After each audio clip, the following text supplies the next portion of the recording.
In a framework of thought, communication, and action, the thought, the seed, communication, the expression, and action, another expression with almost a bodily momentum, I'd say. There's a certain momentum to action. It's bodily, it's physical, and it's the work that touches people outside of us. Yes, we can communicate. Maybe even when we have a thought, maybe we look a certain way, and that may also communicate ourselves and connect and resonate and build relationships with each other. But action has a manifestation that's easier to grasp, that's easier to see. So if you look at this framework and look at the pandemic situation, there's the pandemic, there's lockdowns the world over, there's a lot of problems, people are experiencing mental stress, anxiety, so on and so forth. Now, in this time and space, it is very helpful to really think of these as contemplations, think of what are the thoughts that are coming to me, what can be a possible communication. And we use our agency to choose whether or not we communicate at all first. Second, if we do communicate, we think of how is it useful? And then we try to make it useful. If this communicating is not going to be useful, if this communication is not going to be useful to humanity, to the world, to the environment, to the earth, then maybe we choose to remain silent and let it process within us, let it hold. But if it's important, and then we know that this expression is beneficial to self and others, then we express, then we choose to express. So from thought to communicating to expression. And then there's the action. Like I said, a bodily momentum. And once we embark on that journey, it's very easy for us to connect with the world. What is this action? What is this action that will make this space most beneficial? Whatever space we're in our families, our communities, ourselves, the world at large, what do we do which is the most resonant thing to do, the best action to do? And this is where I want to borrow a Buddhist concept. The four Brahma Viharas, they're called. The four states of mind that are just the highest states of mind. In this worldly realm, when we think of it, it just makes so much sense. So what are the four?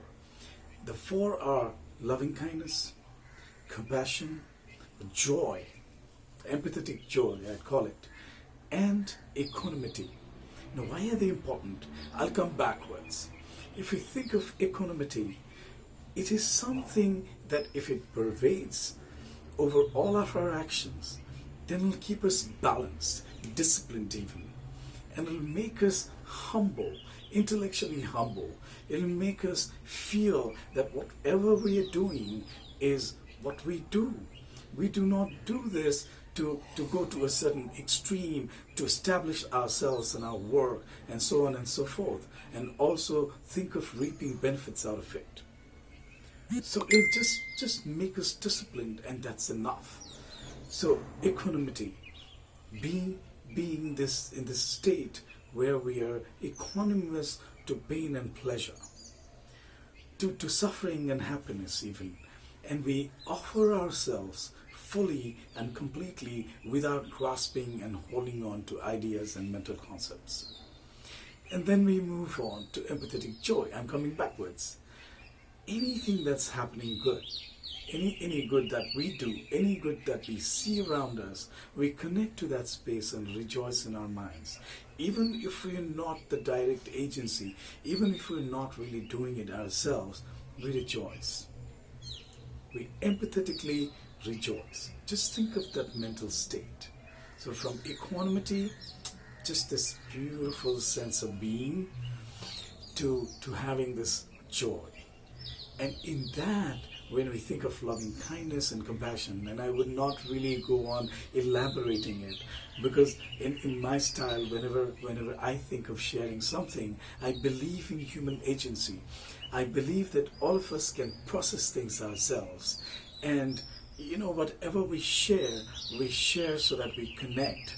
not to really explain everything and let the other person process it. Let others process it in their own minds, in their own spaces, in their thoughts and beliefs, in their own mental continuum. Let them process it. So when we think of all of these states, loving kindness, compassion, empathetic joy, and equanimity, which I will touch upon time and again, and I'd also want to, at one point in time, talk about each one of them in detail. For now, I will just offer this as a practice, as a mental practice, as a bodily practice, and then think of all of these four thoughts, and think of thought, the seed, communication, the expression, and action, the doing is another form of expression, and choose whatever is most appropriate and most beneficial for the space, for ourselves, and for others. So in today's breathers, I want myself, and all of us together to collectively engage in this moment to moment to moment, seeing in this moment to moment to moment, finding in this moment to moment to moment, connecting. Thank you.